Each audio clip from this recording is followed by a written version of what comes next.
Is that okay? Good. All right. Let's continue on. We will do a little rehearsal of what we did last time. I want to say a few things still about the argument's existence of God before we move to the definition of God. Because I had a few things here that I didn't have with me last time when I was trying to find. This is William Lane Craig, if you haven't seen him. Bill Craig is a fairly well-known philosopher. He also likes country music quite a bit, I know. You should have seen him. I was sitting down below him a little bit at the Grand Ole Opry one evening. And to watch him, you would think he was a kid in a candy store. But he talks about the Kalam argument, developed by medieval Arabic philosophers. Essentially, what this view is expressed by the idea that if something has a beginning, it must have a cause. Now, what was the argument I gave you before? Every thing has a cause. Is that right? No. Oh, what is it? Everything that has a beginning has a cause. No. Every created thing has a cause. Every effect has a cause. Everything has a beginning? Every effect. Yes. Every effect has a cause. I said that's right. Remember, everything has a cause and God is cause. But every effect has a cause. God is a first cause. And you cannot have an infinite regression of finite cause. You must ultimately have an infinite cause who is in fact God. And so if in fact something had a beginning, it must have a cause for it to begin. The universe had a beginning, thus the universe had a cause. Fairly simple logic. Everybody with that? That's a Kalam argument. If you want to know, if anybody ever hears the Kalam argument, you know what it is. Fairly simple. Now, Hebrews 3:3-4 says, "For he has been counted worthy of more glory than Moses, by just so much as the builder of the house is more honored than the house. For every house is built by someone, but the builder of all things is God." So he is the first cause, the beginner of all things. You only have two realities that can be spoken of: creator, creation. That's it. There is no third alternative. And if you have a creation, then you in fact have a creator. Or you don't have a creation. I find it interesting, even sometimes you hear evolutionists speaking of creation, which is in fact Or creatures. yeah, it's stating that something had a beginning, if you have a creation. And the creator is God. This also is helpful when you discuss the issue of Jesus. Is he a creature, or is he a creator? He can't be both. Not in his deity. In his humanity, the incarnation, that's another question. But in his deity, he is either creature or creator, but he can't be both. That's why the Jehovah's Witnesses, when they get to John 1:3, they say, they purposely put in the text what is not in the Greek. They put in all other things were created by him. The text just says all things were created by him. And without him, not even one thing was created. And so they need the other in there, even though the Greek doesn't have it, because it is contradictory to their own theology, which is fallacious to begin with. But is that not logically possible? Like, I'm not Well, saying like in the case of Jesus, but that something could be created and then create other things. Oh yeah, sure, that's possible. So in that sense, they could be creator. Oh, it's logically possible, simply unscriptural. Right. Yeah. Alright. It's possible for God to create a being who in fact would be finite. Remember, any being God creates must be finite. God cannot create an infinite being. Why? Doesn't have a beginning. Right there. It had a beginning.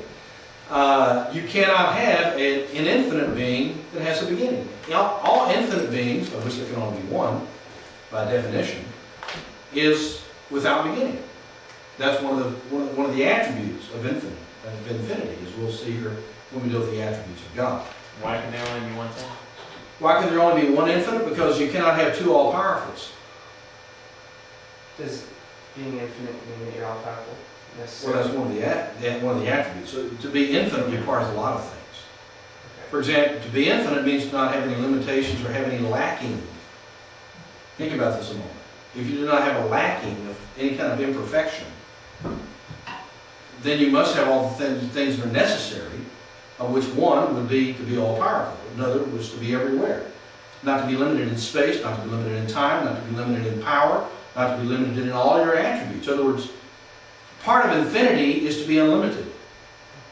So that I can't say at any juncture you somehow lack something. You're somehow limited in something. There's a failure in you. There's a limitation in you. So you can't have two infinities, by definition.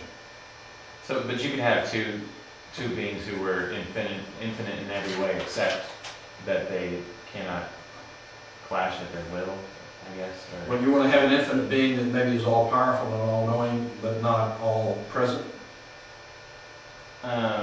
Well, that could be a case, but I mean... I would argue that's not possible, but go ahead.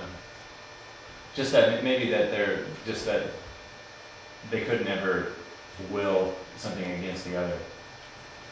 And well, then, but if I have two beings, right. two separate actual beings, which the Trinity is not. Mm-hmm. The Trinity is one being.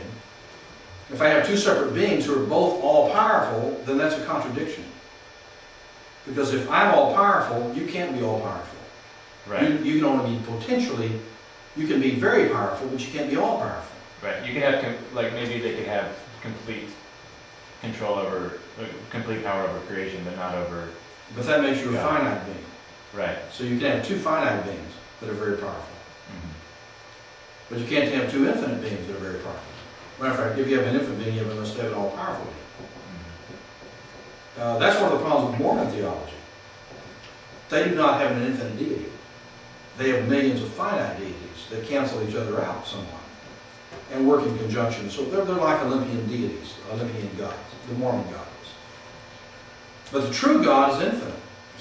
You cannot find a place of imperfection, limitations, or inadequacies, or you don't have infinity, as we're defining that term in reference to God. So, do you understand what I'm saying and why I'm saying it? No, it makes perfect sense. Okay. Any questions, feel free to come forward. But so when you say that God is infinite, you're saying he does not have a beginning, so you cannot have an infinite being come into existence. God can only create finite beings, of which he has many. And yes, you could create a finite being who is... It's possible for God to have created a finite being who is so powerful that he could maybe create the universe. I don't know how much power that would require. But you could have a being, I suspect, that would have enough power to say, let there be a universe. But the fact we look and say when God says, let there be a universe, that that's amazing, and it is. But God is far more than that. That's why I'm always telling people when I have a sermon I preach, in which I, especially when I preach it in the African American churches, they just love this. Because I talk about the fact that when the Bible calls the universe, the cosmos, his needlepoint, is called handiwork. And I say it's needlepoint. You know, what we think is so magnificent is but for God working with his fingers. It says when he saved us, he bare his mighty arm. Which is to say, salvation is far more significant in the working of God than is in fact needlepoint. And those are poetic expressions. Now, there's another sense in which I haven't even gotten into that because I don't want to cover that right now. But I'll just give you a foretaste because it's hard to talk about theology without talking about theology all over the place. No act of God is any more difficult. You understand that? It is no more difficult for God to create an entire universe than it is to make water into wine. Every act is equally easy with unlimited power. And no action of God expends energy from God. In other words, when God exercises power, there's no depletion of power. That is, he's less than he was before. With finite beings, when I expend energy, I need now to receive new energy. I've got to go find some more energy. I mean, I run, not much anymore, but I run, I'm expending energy, I'm tired, right? And thus I must be somehow rejuvenated with new energy. God is infinite. That is, there is no limitation to his being, which means there's no depletion, as we think of energy. I mean, our concept of depletion is a reference to finiteness, not infiniteness. Yes? Is that different than Jesus feeling the power go out of him? You can experience it, but necessarily wasn't depleted. Yes, I mean, there was no need to rejuvenate more energy. He had an unlimited supply. Yeah, but you're right. Okay. Jesus felt power go out of him, but in so doing, he didn't say, I've got to now replenish that power because I'm now lacking some. Okay. That's a good point, though. Yeah. I don't know. Again, I commend to you Charnock's book. I know it's a lot of heavy reading. You know, that's devotional reading can be very tough sometimes, unless you're reading some works that we talked about last time, which is not my desire to knock people that write devotional literature. But when I read someone like Charnock and I read someone like someone else that writes devotional stuff, I'm thinking, this is such pablum. But that is devotional, though. Charnock? Charnock. Oh, it is to me devotional. I mean, Well, it was to him, too, I mean. But see, I know, but it was to him, yes, but you know, I read such a little chunk of it, it's like, I'm full. You ever had something, you know, so much is pablum like Jell-O, you can eat a gallon of it, but to read Charnock or somebody who's really thought deep, instead of this fluffy stuff the church is so used to, I read just a little of Charnock and I feel full. I think there's so much to chew on there. I just really commend you to good works, in which, and I got to say, and your teacher included, that I read guys sometimes 19th century and 18th century theologians, and I find that I guess maybe not having television, not being rushed, or whatever it is, I don't know all the reasons for it. Sometimes it seems like they just really are very thoughtful. There's been a lot of meat that's in their work, which we just tend to push out stuff, you know. And after having done about 30 books, I'm beginning to think, you know, I need to stop and just write something really, really solid. And I'm not saying Battle for God and other books aren't good, which reminds me, I left the Orthodoxy and here's Open Theism books. 4 of you need them, right? And I have them in my house. Maybe you can drop by since you're turning out early and grab them. But you need to look at it. Does anybody have one with them tonight? Okay, if you do, I want to show it later. Not now. Okay, so that's why I decided to write the systematic theology. I thought, you know, I really want to write something really substantive, really solid, something that can maybe last for a period of time. Haven't finished it yet. You haven't finished that one yet? I think that you haven't since you haven't opened it. So, you know, that was done by accident, by the way. They didn't mean for that to be done. For some reason, the printer, when they printed it, did them all in cellophane. Didn't charge them extra, but they just did them all. So that way they're all preserved, and that's right. I can tell whether you read it or not. But anyway, I'm just craving meaty, thoughtful writing and thinking. I want to read something and just say, man, that's great. God is something else. I mean, our thoughts about God sometimes are so meager, so unworthy of Him. They really are. Some of our thoughts are very unworthy of God. And so we need to get and here we are in theology proper. That's what we're dealing with here. And I want to try to infect you with a certain sense of awe and enthusiasm about God. It's just not a subject to study. It's the one whom we worship and we will spend eternity with. And the one has provided salvation, and the fact is that for all of us, whether we realize it or not, for all of us it's getting closer and closer. I just had a person, not really a friend per se, an acquaintance, a guy that I knew and talked to from time to time, a man that I liked, but disagreed with him so much. Stan Gringe. You familiar with Stan Gringe? A professor at Regent College in Toronto and a couple another place. And Stan is on the other side of the question. Huh? Is it Regent in Vancouver? Yeah. He was there and a couple other places. But a man with whom I disagreed on so many things. But he just died the other day. Didn't know it. Friday it started head hurting and Saturday he was gone. Brain tumor. and 52 years old. I look at myself and I looked at Stan and I thought, this guy is the pinnacle of health. I mean, he is the model for a guy who looks, like he's healthy. Thin, not a pound overweight, and a smart guy. And he's gone. And all of us will be there. And so it's important that we think right about God. And I do believe A.W. Tozer in his work where he says that probably not a problem in the church does not come from improper and ignoble thoughts about God. And so I want to encourage you toward that. Well, I got to preaching here. So let me move on. And we've talked about the teleological argument. You know what that is? What is it? Existence. Argument from design, from telos, which means Design. well, actually, no, it doesn't really mean. That's where we get the concept. I agree. We get the word design from telos, but it means the end or the purpose. It stands the Greek term telos, which means like the end or purpose, and from that they get the concept of design. Whereas cosmological is from cosmos, but it means cause, the causal argument. So we'll move. I want to show you a couple of things I didn't have last time on the teleological argument. And by the way, if you can read some of Tom Oden's things, I think you'll find some benefit. Tom is a longtime friend. I have actually brought him to the Evangelical Theological Society. I was the person who signed as the recommendation for him.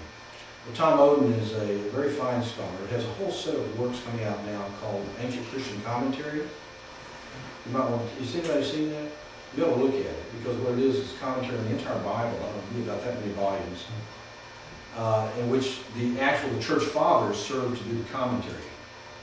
In other words, instead of him writing the commentary or somebody else writing a commentary on each passage, verse by verse, he quotes the fathers on that passage. It's very close to what Thomas Aquinas did in his Continental Aria, where he did the same thing in Matthew, Mark, Luke, and John. And you can see I quoted him in the Battle for God book on the patristic materials. Aquinas from his Continental Aria. But Thomas Oden has done a very fine job. He actually asked me to do one of the volumes for him when he first started doing this series. And I declined because I said I was just too busy. And I sort of went back and wish I'd sort of done one and set something else aside. But it's a very fine work. You should look at it. Okay? But Tom Oden deals in the question of order here, where he says that the power of this argument is best seen by taking seriously its opposite hypothesis, that there's no cause of order. For then one is attributing the order to chance, which in the long run still would leave the order unexplained. What did I say chance was, by the way? Where we explain something. Yeah, it's an abstract. It's not a thing. People mistake that sometimes. Remember, chance is not a thing.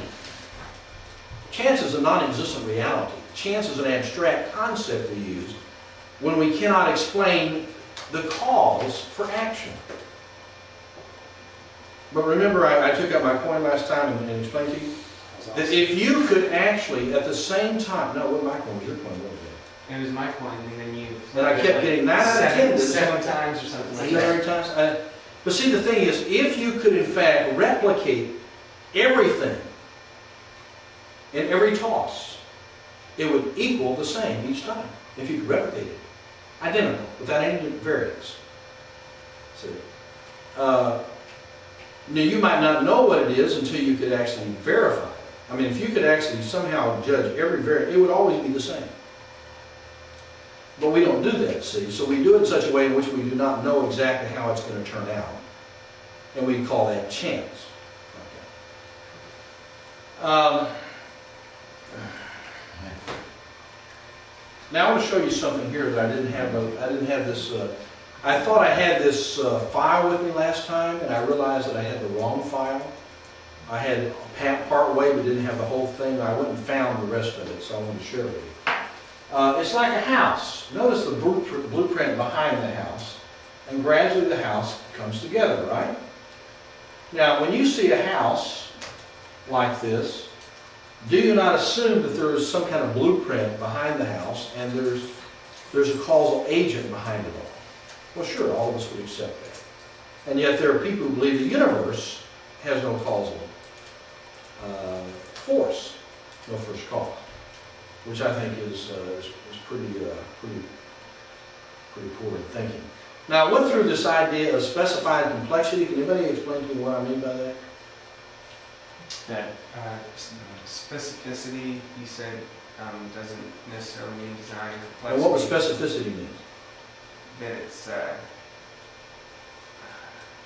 These, by the way, these are things I'm going over because there will be test questions on these things. And I can tell you what complexity is. Specification means that information is imparted. Yeah, sure. Information imparted, and complexity is that it's complex information, I guess. Complex, and no, it's not information. No, It's just complex structure. Structure, yeah. But Without information. Complex information would be. So specificity can provide information, but the information is simple.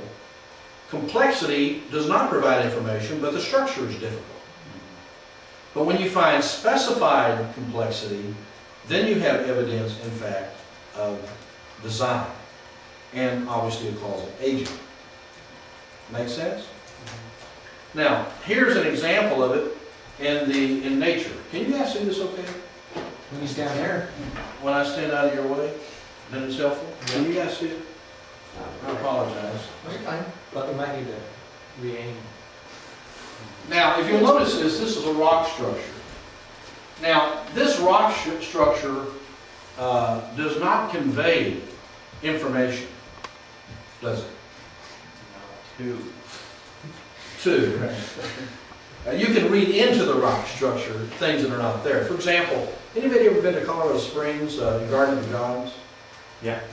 Now, there's a rock up there they call Camelback.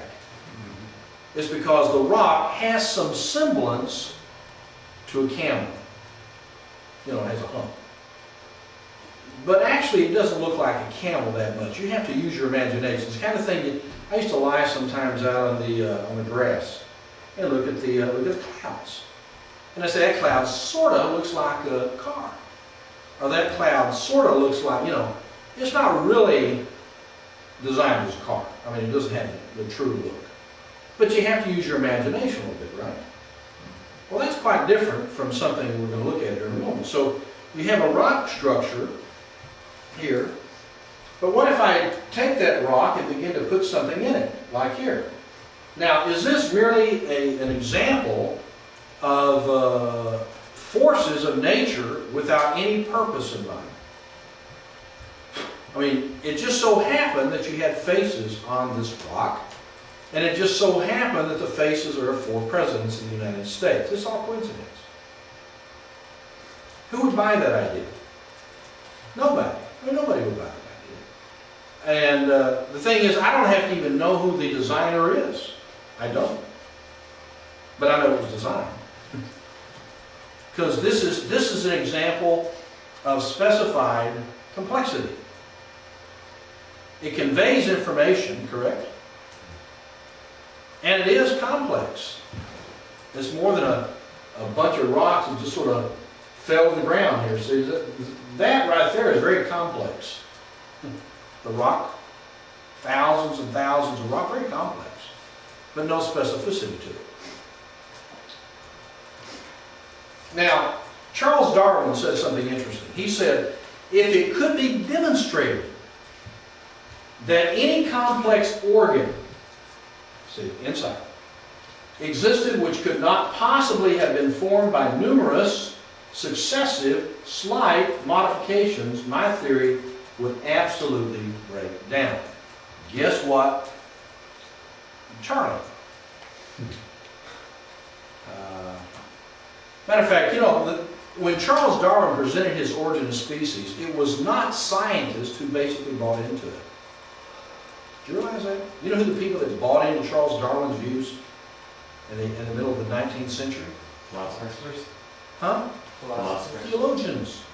Liberal theologians were the biggest supporters, and I'm not saying there were no scientists, but liberal theologians and churchmen were the major people that bought into Darwin's views, unfortunately.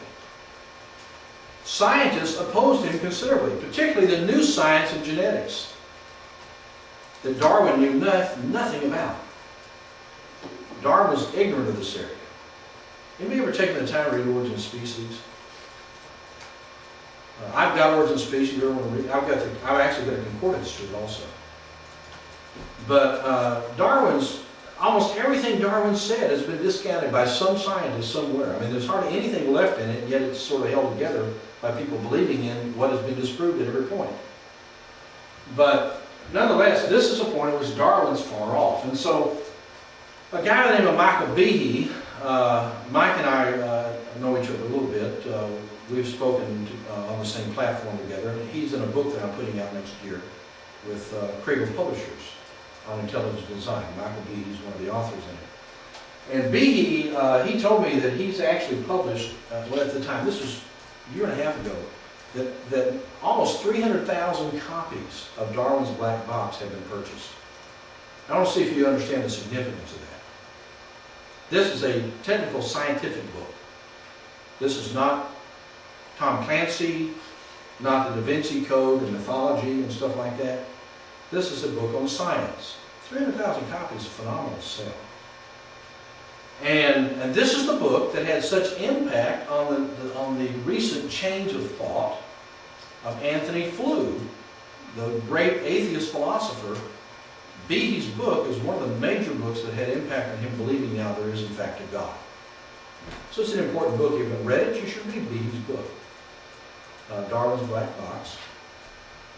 And essentially what he does is this, and I'm giving you an example. He says, Behe says, that if you have something that is complex, again, he calls this thing irreducible complexity, not specifying, but he says if you have something that's complex so that the components all must be present simultaneously without any development, then these things could not have come through evolutionary process. They must be designed to be actually fully functional in concert. Okay, does that make sense to you? So he gives an example with a mousetrap here. And this is Acme Company. That's the same one that Roadrunner used, by the way, in case you don't know that. But I always thought that was funny, all the boxes, Acme. I don't know if somebody paid them or what it is. But there's a lot of different Acme companies, actually.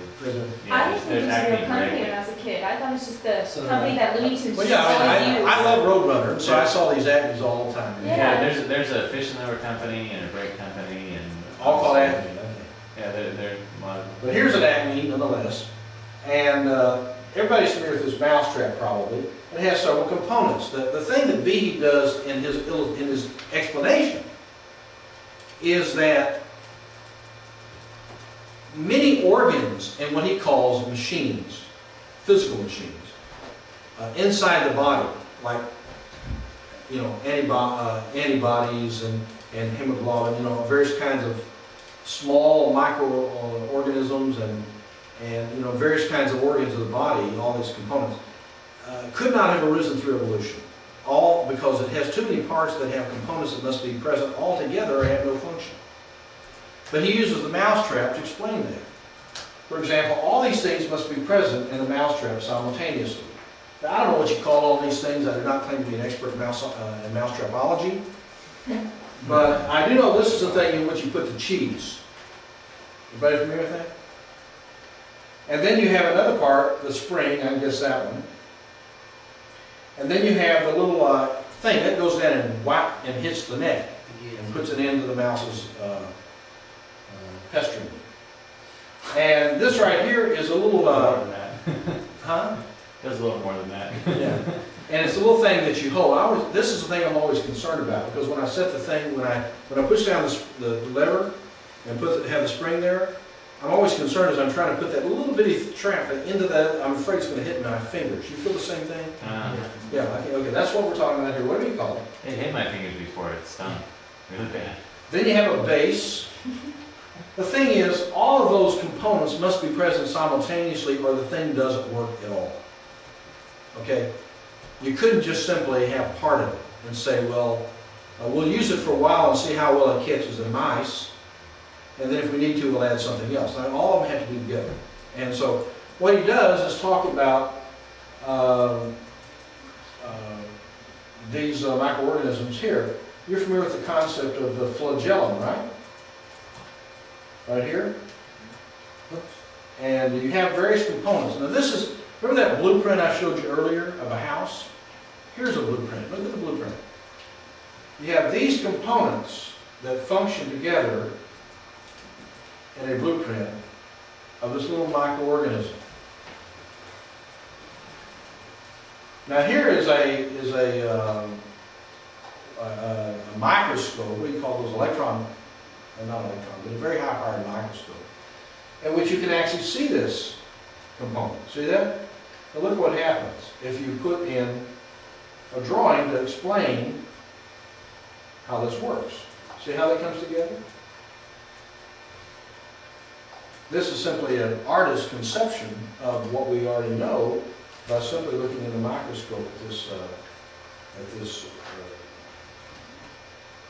end of the tail there that moves this little animal around.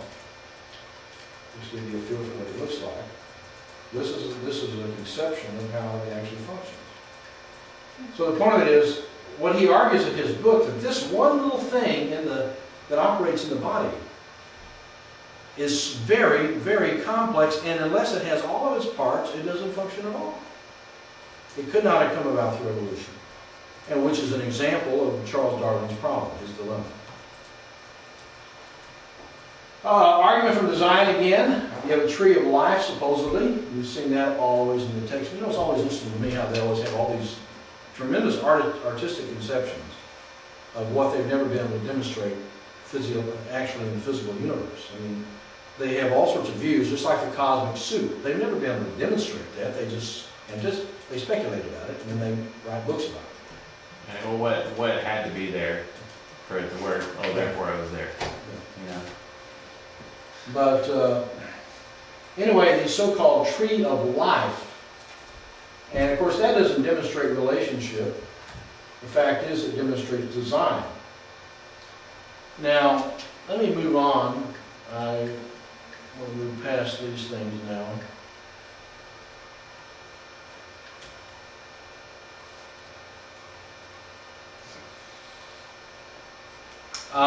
The teleological argument that we talked about last time, Psalm 8 speaks of that. In other words, design of the universe, the splendor of the heavens, and also in the earth, God's great majesty has been demonstrated.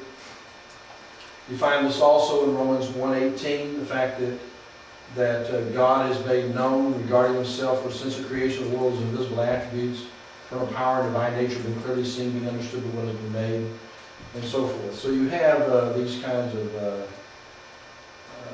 purposes. Now, there are two other arguments. I've already given you the moral argument, and I'm not going to go into that. But I do think it would be helpful to see the guy Pascal's wager here. And let's look at that. I like, by the way, I like this slide coming up here. This is a good one. I showed you that last time. Yeah. So, okay, remember that now. If you hand in blue covers around, we'll get that great. Okay. Let's move past the moral argument to Pascal's wager. Let's see. A lot of you guys didn't like the ontological argument, question of being. I should probably have Doug Gavitt come up and teach you guys sometimes. Doug does PhD work in the ontological argument. That's his specialty, so he'd probably do a better job of arguing it than I have. I just think He's a philosopher at Talbot. It must have just been the wording, I think. Yeah. Or like. Well, I think I expressed what it is. I just could be that Doug would be far better at arguing that than I would be. But again, he did his doctorate work in that area, so I assume he knows more about it than I do. I do think it's one of the more difficult arguments. I do believe the teleological, cosmological, and moral arguments are probably stronger, and I think they probably are clearer to understand. This is C.S. Lewis. I'm going to pass his arguments on the moral argument. Now, here, let's go with the wager. Wager arguments for God's existence are based upon the concept of risk, gain versus loss, and such they are pragmatic. Now, here is Pascal's wager. Christian, non-Christian gain loss. Remember, they're based on the concept of risk. It's like being an actuary, of a sort in the business world. Now, the argument essentially, let me just show you this and I'll show you the argument in written form. If correct, if Pascal says, if I am correct, and there is a God, and there is a heaven and hell, then if you're a Christian, you get heaven. If you're a non-Christian, you would have, let's say, what would you gain? If he's correct, it would be nothing. But if he's incorrect, he'd be getting hell. With a Christian, if he's correct, he'd gain heaven. If he's incorrect, he wouldn't even know he's incorrect.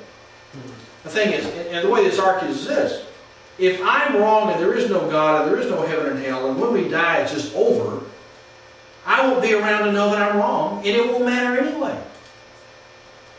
On the other hand, if I'm right, I'm in great shape. If the unbeliever is correct, and there's non-existence, then he won't even be able to have glee and happiness of beating me. Because he won't be around to say, I told you so. If he is incorrect, he's got problems. So he says, which argument makes the most sense? So here's the analysis here. The wager cannot be avoided. In other words, you see why the wager can't be avoided? Why? Because someone's right, someone's wrong. Yeah, life is going to turn out one way or the other. There is no way to escape life, except by death. And when you escape life into death, what occurs in death? That's the big issue. There's no way to escape it because so far, death has been 100%. I won't get into the issue of Enoch and Elijah and so forth, and I can debate those questions with you, but the Bible says it's appointed a man once to die and after that the judgment. As far as I know, everybody dies, including Elijah and Enoch. I think the death there is not the kind of death we think about, but it's certainly a change that is equal to death. Now, Pascal asserts the believer has nothing to lose. If God does not exist, the Christian life is still a good life. Let me tell you something. You spend some time around people that live lousy lives. You notice they age quicker. They tend to have more difficulties. Life is very uncomfortable. They have problems. It's not good. Again, you guys know I used to be a police officer for 4 years. And I encountered a lot of interesting people. When you guys go to sleep at night, there's a whole nother existence that comes out. Really honest with you, ever been in of course I live in Texas and we have roaches. And you come in the house, you turn on the light and everywhere. You know what I'm talking about? You see these insects zooming for the place to hide. Well, the thing is, when you go to sleep at night, there is a world that comes outside. And I had to encounter, because I basically was on duty at nighttime. Late at night, early in the morning. And I saw another world that most people never saw. And I've been in a lot, matter of fact, even when I go around Salem here sometimes, I say, I've been in that house, I've been in that house, I've been in that house. I encountered another world. Let me tell you something. The Christian life is a good life, whether there's God or not a God, in that sense. Far less problems if people would obey the law of God than not to. Okay? Now, there is no possibility of the Christian being disappointed. Or the non-Christian being rewarded. That's what they're thinking. Christians can never be disappointed. And non-Christians can never be rewarded. It's a very tight argument. If Christian's wrong, he will never know. If the skeptic is wrong, he will know it for eternity. If, on the other hand, the skeptic is right, he will not have the pleasure of even knowing that he's right. Yeah. This could never convince anybody of the truth because, I mean, they might say, well, yeah, your position's more desirable, but I still don't believe it, you know? Oh, no, I'm not saying that this will make a person become a Christian, because quite honestly, right. You haven't gotten to my theology yet. I think people become Christians because God draws them to Himself. And all the arguments in the world will not necessarily convince a person to become a Christian. But it does put that person in a situation where they have to confront themselves and sin. It convicts them more. They're condemned even more. Just like Jesus said. When Jesus says they are condemned because they've not believed in the name of the only begotten, the only Son of God, they were condemned already. It's they're condemned more.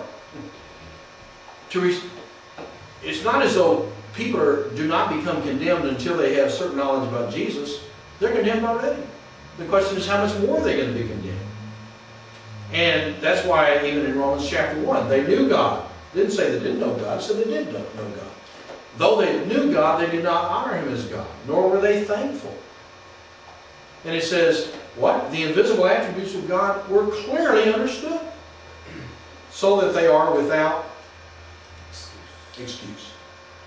They can never look at God in the face, so to speak, and say, boy, I just wish I had more information. He says, I gave it to you. It was clear. It was clear. And an argument like this makes it even clearer. I think the argument here is very penetrable. I mean, I don't know how you escape it logically. Right? It's for the same reason I think Charles Wesley's argument in reference to the Scripture is very interesting. Where he says that the Scripture would never be written by bad men or bad angels. Why? Because all the way through there it condemns them. They're not going to write a book that condemns them. He said it wouldn't be written by good men or good angels. You know, and because the point of it is, all the way through there it says, thus saith the Lord, thus saith the Lord, thus saith the Lord. 5,000 times in the Scriptures it declares to be the very words of God. Good men and good angels wouldn't write a lie. He said the only conclusion must be written, it must be done by God. Now, you could probably find some holes in that, but it's a basically good argument. So the thing is, sometimes you need to have some arguments that will work with most people, unless you have a guy with a PhD in philosophy from Stanford or something. I mean, you know, or a guy who's just absolutely crusty over and will not believe anything.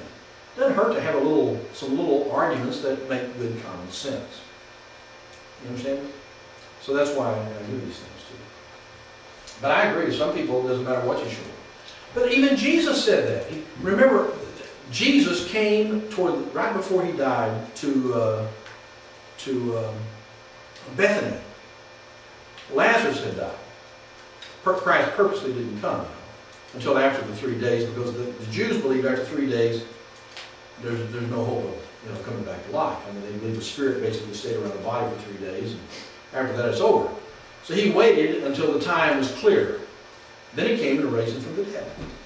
And the text is so interesting because right after this says the Jews, and here it's talking about the Jewish leaders who were trying to get Jesus. It says they were trying to figure out how to put Lazarus back to death because people were believing in Jesus because of His resurrection.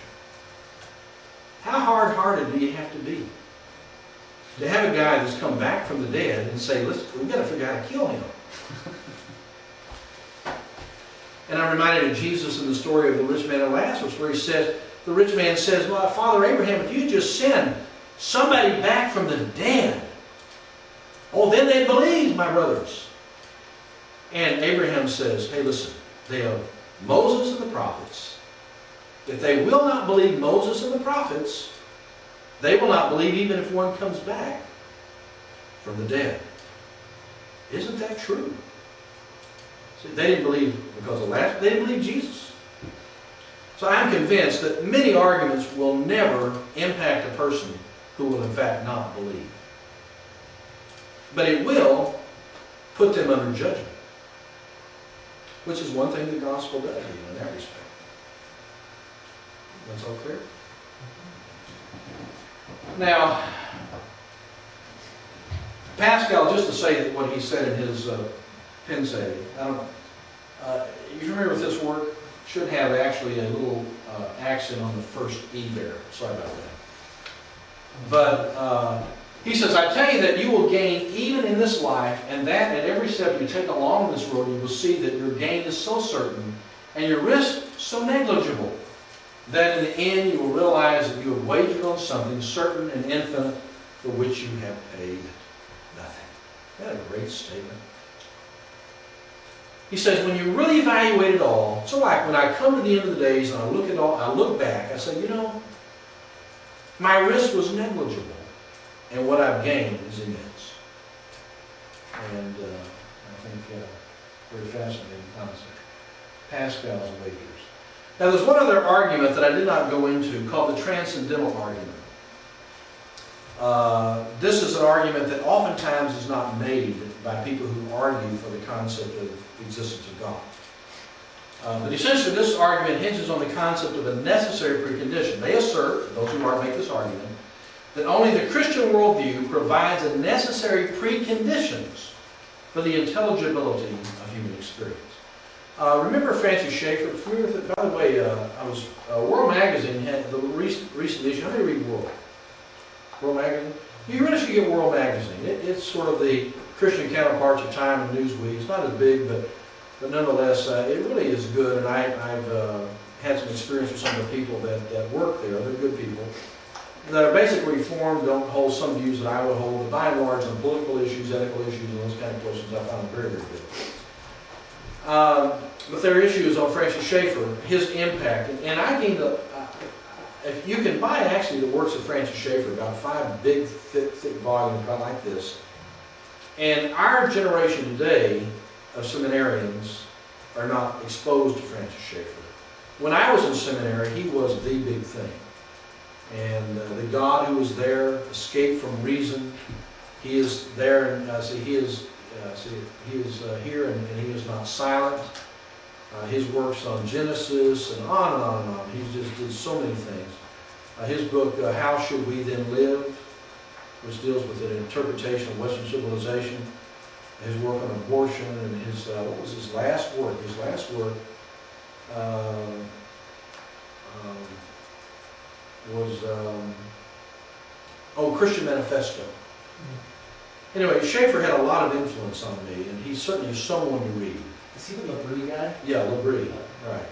And I had the privilege of taking care of, my wife and I had the privilege of taking care of his wife for about 3 days back in the mid-'80s when I was in law school.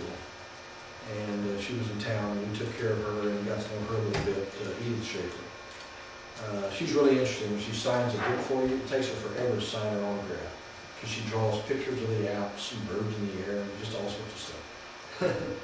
But Schaeffer had a lot of influence on people, and you should read Schaeffer. Especially you should read The God Who Is There, his foundational work.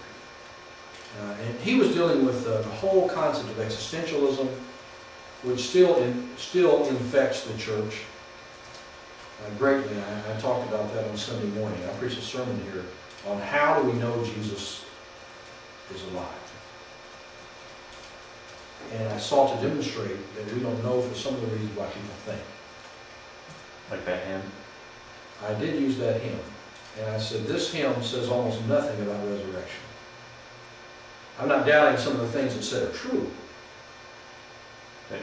But it doesn't speak to the resurrection. I said, Rudolf Bultmann could have signed his name at the bottom of this hymn. Jehovah's Witnesses could sign their name at the bottom of that hymn. So many people can sign their name at the bottom of that hymn because the hymn does not deal with the resurrection. It deals with, you would deal with Jesus maybe as a spirit working in the world or something. Which one? But it doesn't, he lives. He lives, Christ Jesus was kingdom. Matter of fact, I'm going to, I don't. It's too bad. I have another pocket. Somebody wrote a conclusion to the hymn for me from the church. She came up and gave it to me. She says, this might be a good ending to the hymn. Because the one I've been using, he lives, how Christ Jesus lives, but he walks with him. How do I know he lives? He lives in my heart, what it says, which is an existential statement that would not have been said by Christians 200 years ago, but came about after you had Kierkegaard and Heidegger and others that came along the way and built a private truth concept instead of a public truth idea. And I always say, how do I know he lives? The Bible tells me so. But she came up with another one. I can't think of what it was, but it was pretty good. Because actually, we sang that song in church on Sunday, and actually, for the last verse, I was saying the Bible tells me so. Fantastic. Thought you'd like that. I do like that because that's biblical. Right. I'm not denying that he lives within my heart. I don't even know what that means. Well, Because see, if that song is talking about resurrection, right. and you're talking about the resurrection of the same body that entered into the grave is alive, And so if that's talking about resurrection, then that body lives inside me somewhere, Right. which I don't believe is true. Yeah, that's the thing is I mean you're taking Doesn't follow the rest of the it's song. yeah it's not Which compatible is with clearly the rest of the different song. in Ephesians 1, where it talks about being sealed with the Holy Spirit. Oh yeah, see, you have no problem with me saying the Holy Spirit indwells us. Right. And Christ said, I will come to you when he comes to the Spirit. Christ. That's not what that song is. That song supposedly, I serve a risen Savior, and the rest of the song doesn't say anything about the resurrection. Right. Matter of fact, it speaks about other things than the resurrection. So I've never seen it again. I'm a picky person. I'm a picky person about singing because when you sing words, you're making belief claims. That's what always been the church has done in singing. From the beginning of the church till now, it's always been making belief claims in its hymnology. It says, these are things that I believe to be true. And so when you sing a song that is different from what is true, then you're lying. And that's not a proper state. That's not something for Christians to be doing. Our creed should be different. I'm just a stickler on that. And so many things to talk about. This is a transcendental argument. And what I was saying about Schaeffer, the reason I got off on Schaeffer, the thing that Schaeffer did, I think, that was so important, he was not a great philosopher as some people think. He wasn't a Kant. He wasn't a Kierkegaard even, as far as what we view as great philosophers. He was not even a Gordon Clark or something like that, as an evangelical. But Schaeffer, he put it all together. He was responsible for cohesive thinking in philosophy and theology. He said it fits. Christianity is the only way of thinking that makes sense of the world. It explains why we're here. It explains destiny. It explains why I'm a sinner and yet at the same time can have such heights of artistic and I mean, how do you explain the Roman guard, how can you explain Nazi guards listening to beautiful music by Bach or Beethoven while they're gassing people? I mean, how do you explain degradation and exaltation in the same concept? He explains it by Imago Dei in the fall. I mean, Christianity makes sense of the world. And I think that's Francis Schaeffer's contribution. Well, the transcendental argument says a Christian view of God, creation, providence, revelation, and human nature can make sense of the world in which we live. It answers the questions. Transcendental arguments make use of reductive reasoning, similar to that employed by Immanuel Kant in his critique of pure practical. That's not right. That should say critique of pure reasoning. When he infers the existence of God as a precondition for immortality, which is precondition for the summum bonum. Anybody know what the summum bonum is? No. The highest good. The highest good. How do you explain the concept of highest good? Remember, Kant, if you remember your philosophy from college, Kant was basically saying that, and he's the one responsible for the moral argument, that there must be something that is ultimate, beyond us, of which then we find ourselves short of, or lacking. The concept that there's a perfect morality beyond us, so that there is absolute right and wrong, and the failure to reach that absolute right and wrong is our problem. So he dealt with what he called the categorical imperative, the absolute. Can't believe in absolutes because there must be something of the highest nature beyond us, and so the summum bonum, the highest good. Now, transcendental arguments often focus upon the ideas of morality or rationality in an effort to show that without the presupposition of the Christian worldview, one cannot rationally speak of right or wrong or true or false, something that atheists routinely do. How can an atheist talk about a right or a wrong or a true or a false? Because all he can be talking about is right or wrong among us, true and false among us. But all of our arguments are in conflict. There is no ultimate that stands beyond us to which we all have a standard. I mean, there's no rule. There's no. I mean, how can I? You can say I'm right, and I say I'm right. I can say, well, I think it's right to abort children. Another says, I think it's wrong to abort children. How do you make a decision? Is it only private truth, private views? Does that make sense to you? why is it that I can say something? Why is Ted Bundy judged for what he did? He only did what he wanted. He was seeking his own satisfaction. Yes, Did you say 7:15? 7:35. I was going to do that. Now think about this a moment. Ted Bundy, you know who Ted Bundy was? Mm-hmm. He was a very attractive guy, very smart, sociopath, who kidnapped, raped, and murdered young women. Many of them. I don't know how many, but quite a few. Why is that wrong? Now, I realize it's illegal, and we can debate the issue, why is it illegal? Should legality reflect morality? That's a question all in itself. Because there are some people who say, well, listen, don't impose your morality on me, and yet we do it all the time with the law. Because we say you're not to do this. Not only, why does the law say it's illegal? Because it's immoral. See? But people want to pick and choose there. But how do I decide that something is right or something is wrong for you or me? Why is not? If I want to kill somebody, or if I want to rape somebody, if I want to steal from somebody, who cares? I mean, how can you say I've done wrong? Now, you may say I've done the illegal act, but have I done an immoral act? On what basis? Now, a person will say, well, it's wrong because you're imposing, you're thrusting yourself on somebody contrary to their desire. So, who says that's wrong? I mean, how do you decide right or wrong, true or false? You don't unless there's a standard to which we're all held. And that's basically Kant's view, and I think it's a correct view. Atheists have no basis of developing morality. I like old Benjamin Franklin's statement one time to atheists. He said, when an atheist visits my home, he says, if the person says he does not believe in God, I always count the silverware when he leaves. And what he meant by that is there's no basis of ethics. Why do you think that when you go to court, you put this thing and you say, so help me God? Why? Where did that originate from? I mean, what's the function of that? And I realize it's more of a, probably just a tradition that nobody has any standard.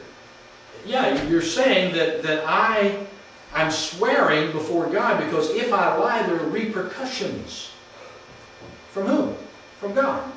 Jesus. That's our whole concept of swearing in court comes from the belief in God who punishes lying. That's where the whole swearing came in. That's why it's nonsense. If you don't have a belief in a God in the country, then why you would have swearing? Why swear? Swear by whom? By yourself. I'll punish myself if I tell a lie. It has to come from somewhere. As a matter of fact, in law you have what is called dying declaration. Are you familiar with that? It's one of the exceptions to hearsay. You've heard the hearsay rule? That's just hearsay? Well, there are all sorts of exceptions to hearsay rule, which I won't go into. Declaration against interest and all sorts of stuff. Evidence, that's in the evidence class around that. But there's a thing called dying declaration, and it says this. They also have what they call excited utterance, when a person just blabs out something.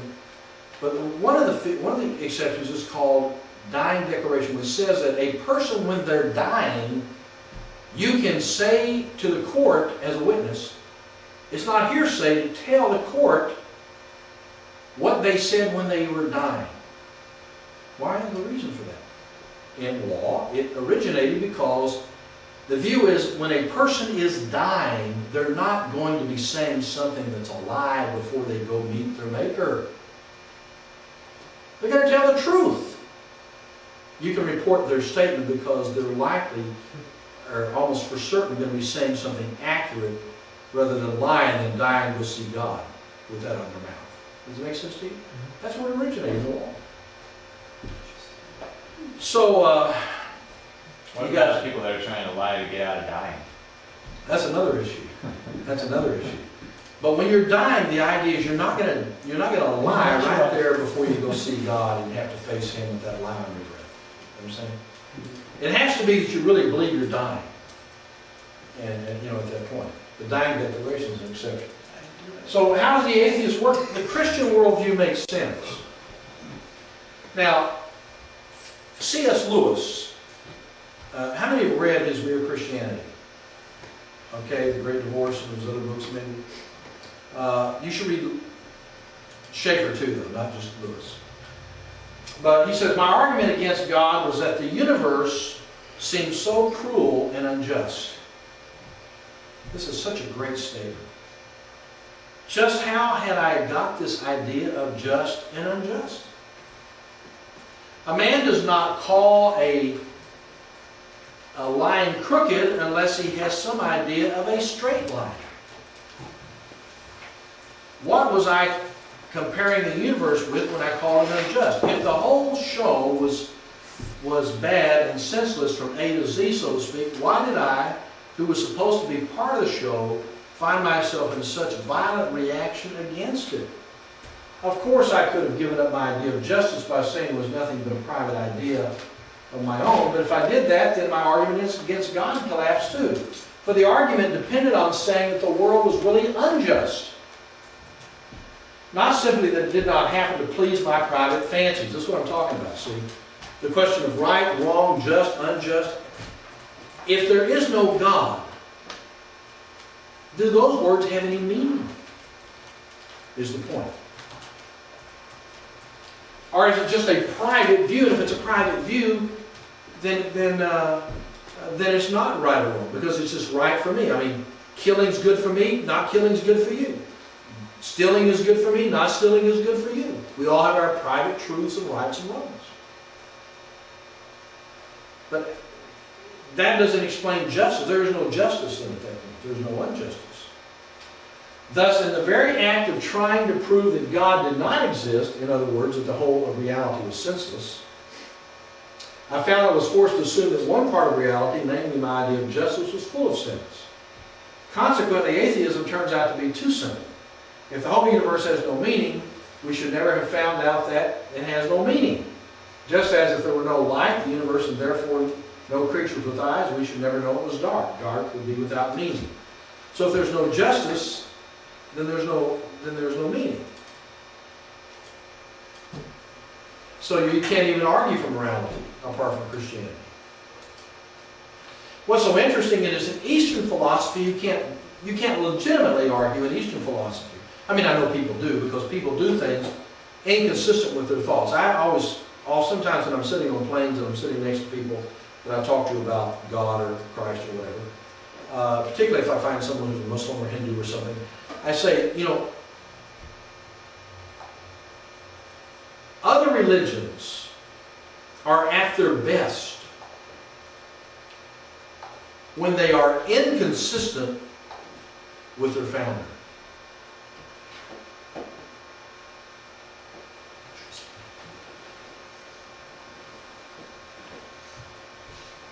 Christianity is at its best when it's consistent with its founder.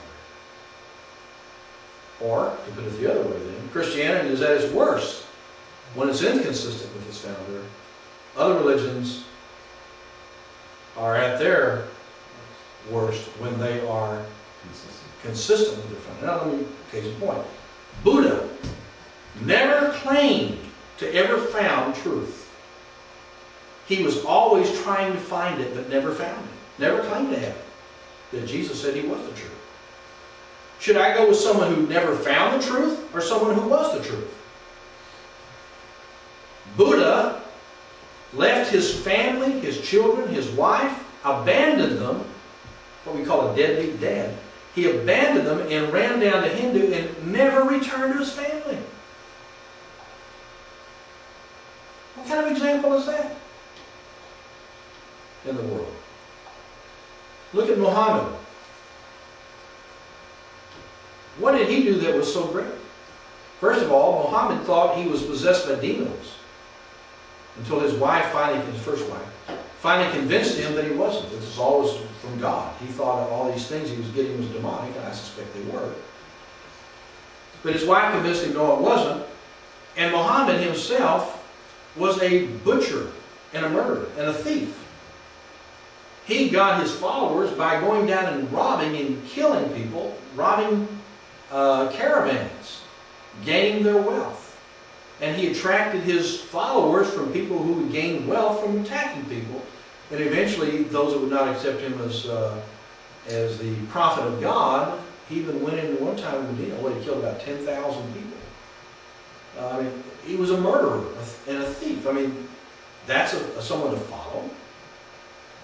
Which is not to say that Muslims do not have some morality in their system, but to be consistent with their founder would not be good. It's the inconsistency.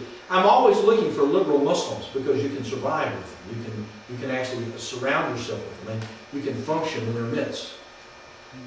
Osama bin Laden is a consistent Muslim. That's why they really got it wrong sometimes when they say these guys have hijacked Islam. No, they are consistent with Islam. I'm thankful for the moderate and liberal Muslims who hijacked Islam. But they're the ones who really have followed the teachings of Islam, who have not followed the teachings and adopted new views. And I'm thankful for that. I'm glad for it.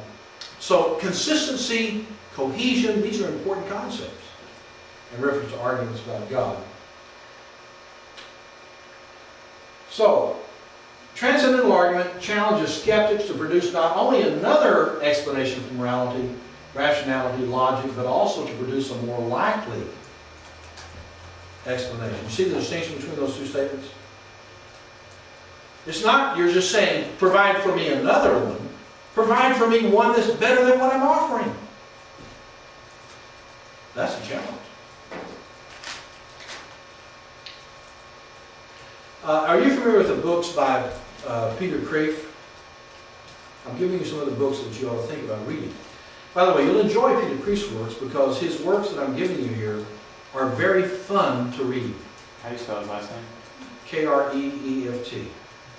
He's a Roman Catholic theologian, philosopher, teaches at Boston College, I guess it is.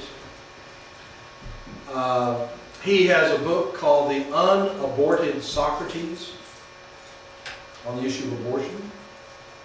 He's got another book called Between Heaven and Hell. And he's got another book on Jesus. Jesus said, where he goes to Harvard Divinity School. All these are stories in which you have Socrates coming back to life, so to speak, and going around to the abortionists, to the people who argue this and that, and they enter into dialogue Socratically and argue points. And it's not like your normal reading. It's reading an interaction between characters, and he's very good with it. And they're fascinating to read. They read fast. But you ought to read Kreeft. He'd help you with some arguments on this kind of stuff. And the point of it is, when people say, well, how do you explain as an atheist morality? How do you explain as an atheist rationality or logic? Now, where do you come up with these ideas? And not just to have an idea, but a more likely idea than what is offered by Christianity. Second, they highlight the inconsistency in how skeptics think and live. The point of it is skeptics think and live irrationally. They do not operate out of their presuppositions. It's like the professor at the university who says that there is no truth, there is no what is good or bad, there is no absolute. And then he comes home and his wife comes to the door and he says, well, honey, you look beautiful tonight. He cannot make that statement legitimately out of the presuppositions, because he's stating something that is non-empirical, something that is non-tangible. He's stating a value judgment that has to exist outside the physical world. He can say to her, your eyes are in a certain position in your face. He can say something about your nose is properly proportioned to your face. He can say your lips are covered with lipstick and your eyes have eyeshadow, or whatever it may be that he thinks. He can make a description of what is, and that would be legitimate under an empirical basis. But to give a value judgment to it is inconsistent with the presuppositions of an empirical atheistic world. Or, honey, how do the kids act? Well, they acted really well today, or they acted good, or whichever it be. They did good today. That's an irrational statement. You cannot argue that empirically. You can describe what they did, but you can't put a value judgment on it. And you can't say, for example, as I was going to say in a moment ago, and I never got to it, in Eastern mysticism, like you find in Buddhism, Hindus, and so forth, you really cannot argue for right and wrong, because if the world is all one, if all reality is one in a monistic sense, which is Eastern, if all reality is one, all is God, God is all, God and the universe are identified instead of like in Christianity, separate, distinct, then you can't argue right and wrong, because all is one. And actually, if you read Eastern philosophers who truly are consistent with their Eastern philosophy, they will tell you that there's no basis of true ethics in an Eastern model. Because it's like Star Wars, the Force is one. And George Lucas, in developing his scenario, all he's done is take an Eastern model and injected it with Judeo-Christian thought. That is, that there is a difference between evil and good. Because there is no difference between evil and good in Eastern philosophy. So it's an inconsistency. That is, they inject enough Christianity to make it palatable. They are neither necessarily nor properly true. They do not prove that God is the basis of morality, rationality, logic, only that He may be.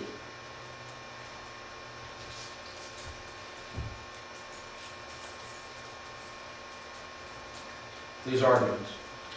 They nevertheless complement more traditional arguments quite nicely. I think the transcendental argument has validity. I think it has value, but is it conclusive? No. No argument for the existence of God is conclusive.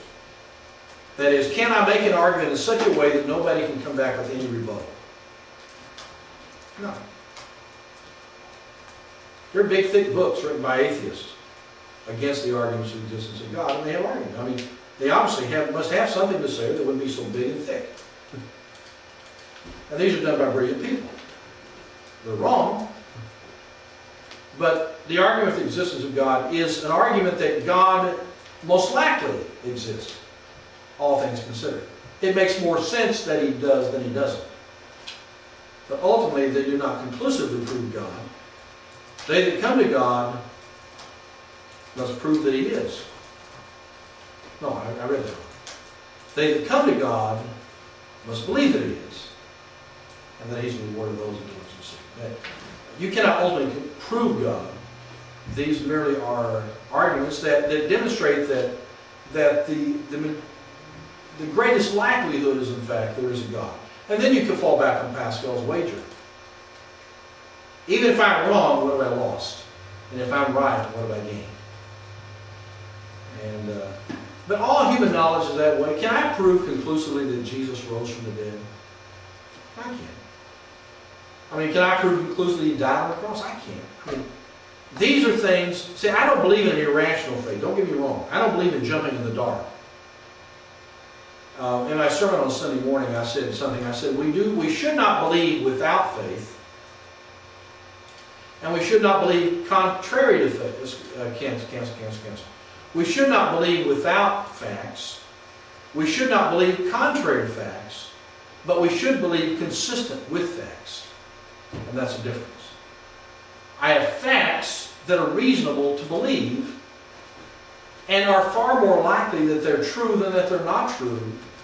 I must believe something. It's more reasonable that I believe what seems to be true under the facts, but I will not believe without facts or contrary to facts.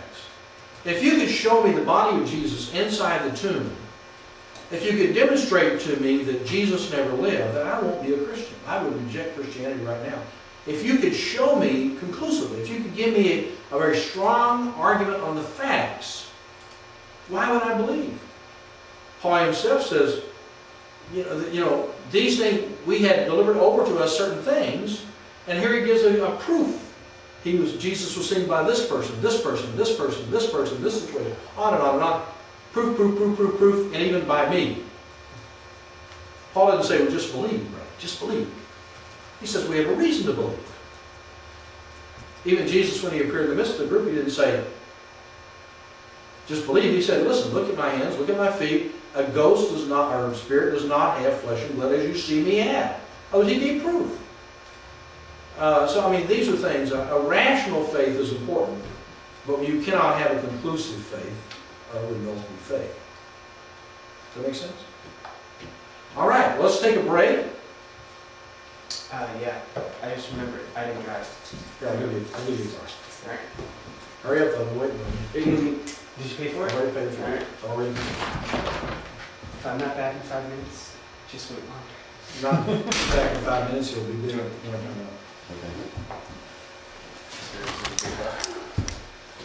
That's all I'm going to say now on the